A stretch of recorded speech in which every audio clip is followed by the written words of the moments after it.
So this was the absolute worst possible thing, the worst possible matchup that Deku could probably be involved in.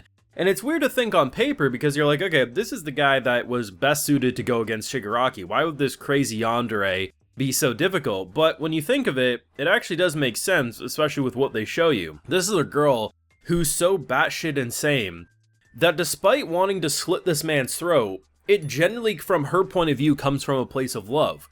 So that's not going to trigger his danger sense. It's legitimately just, she's that crazy, and this is why people say don't stick your dick in crazy. Unfortunately for Deku, he hasn't even done that, and she's already convinced they're married. So the idea that he can't get that spidey sense, which is already bad, but okay, but still, Deku's stronger, he should be Then she starts using the water as cover, and just the fact that he can't even see her, like, it's actually insane just how bad of a matchup this was, and I was pleasantly surprised because I didn't think this was going to happen. I thought we were going to deal with her and then get back to Shiggy. The fact that between Froppy as well as Araka, just the fact that they said go, he's not happy with it, and unfortunately, he can't get teleported back because in order to do that, we'd have to drop Eraserhead's ability, which, as you have the Finger Blaster 10,000 in every which way, that level of decay, everyone would die almost instantly. So he has to get back by himself, and it's not like he can use Black Whip to, like, Spider-Man himself across. Like, he's doing some cool things with the propulsion, but it ain't gonna be as fast as he wants. In general, though, for being essentially the worst possible matchup and thing for Deku, it provided for a very interesting piece of drama, though I will admit, though, his, like, embarrassed, like, does this mean you want to go to amusement parks? I could have done without the embarrassment of the confession, but the actual content, everything else surrounding it, I quite enjoyed, and I still consider this season and Endgame absolutely peak, and honestly one of my favorites that I've seen in a superhero narrative, if I'm being honest. Full live reactions over on Patreon. If you want to see my full and good thought to any of these My Hero Academia episodes, it's going to be over there exclusively. There is so much that I want to see. And it's unfortunate because, man, they end the episode with, I still think, the thing I'm most interested in, which is the brothers' reunion. Dabi being like, you want to realize why I never came back? Let's insert some backstory as we try to kill each other. That's still my most anticipated, just because of the emotion. You have Endeavor stuff, which anyone who's saying that's not going to be a freaking fantastic team-up is lying. The best is still going to be Shigaraki, because Shiggy's doesn't even have quirks right now. This is all physical. The mutations from his body, as he explains, it's no different than fingernails or hair, and that's already devastating enough. You add in the fact that he has an ability called Decay, that a single touch and you decay and die. Could you imagine being hit by, like, by the end of the episode, or the last thing we see of this, it looks like a kraken from a distance because of all the tentacles, which are just arms or fingers all attached. It's wild. And the unfortunate thing is that the whole plan based around Deku being front and center and everyone else supporting. Even if Deku gets there before Eraserhead has to give up, I think he mentioned he had like 5 minutes of the chain in order to keep the ability active. Even if he gets there, the unfortunate thing is at some point, the quirkless maneuver is going to break, even if it's temporary, and someone's getting decayed. And even if Deku gets there and everyone's alive, the quirklessness is still there. The unfortunate thing is that people are going to be so winded and wounded by the time we get there that the plan's still going to have to adjust. And I think it works great for an endgame narrative because it makes the final hurrah much more exciting than if the plan just simply worked out. Because the plan is still brilliant. The coffin in the sky, the separating of everyone, and as they thought, Toga was going to be the most unpredictable, and she absolutely lived up to that.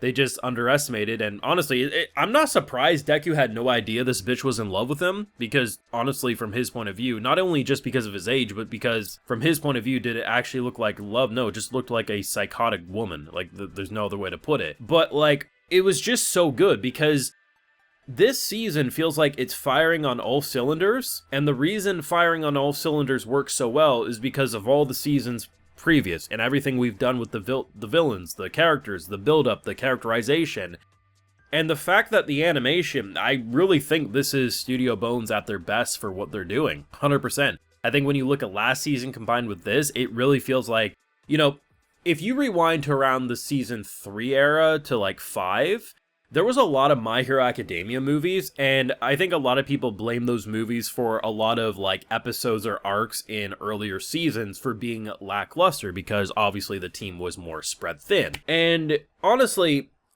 you could tell me they're doing 5 movies right now, it doesn't change the fact that currently with what they've been doing with season 6 and 7, it's polished, it's refined, and I honestly don't think My Hero's ever looked better. I think if you look at season 1, there's definitely some shots and moments that you might be able to look at, but like, in general, for what they've done ever since they became a 2-core studio for this series, it's just been remarkable. And I think the mutation, the disgustingness, and like the way they incorporate 3D and 2D for so many different things, it just is blended so well. And I really am impressed with what they're doing with the mutation when it comes to Shigaraki, because that shit is nasty, it's deformed, and honestly, I like seeing what they've been able to accomplish and how visually distinct clearly each of the battles are going to be. So you have Dabi's stuff, which is just burst into flames, these blue flames, which is awesome. You have the Coffin in the Sky stuff, which is constantly being destroyed and repaired, hopefully on time. The island stuff is more of an aquatic kind of vibe to it. Then, of course, you also have Endeavor's stuff, which is much more open. I think it's going to be more focused on aerial-style combat. Just in general, there's so many different fights that are going to be so well done, and clearly there's a lot of thought and preparation. But as we see, even if plans are going to go according to plan, it still isn't going to be an easy thing. We have the jump on them, and it's a good thing we got them separated, because if not, I think this season would have been 3 episodes, because everyone would be dead. Because if All For One and Shigaraki are together, it's Rip Bozo, game over. But what a good episode. Like, it's frustrating in the way that it's like, holy shit, man. Like, is anyone going to survive in the Coffin in the Sky by the time he gets there? And if so, like, are they even going to have the energy to fight? And what the hell is Deku going to do once he gets there? Because even though he's the trump card, he's not a one man who fixes everything by himself, right? But it's incredible to see what they've been able to accomplish, because we are essentially in just one big action-packed arc, but there's actually a lot of narrative and story and characterization going on, especially between brothers or everything that a character like Deku's been through, right? This has been incredible. I'm loving it. It's everything I would want from an endgame. I wouldn't have expected this back in the first few seasons, mind you, but what they've been able to do, especially with season 6 and now 7, it's absolute perfection.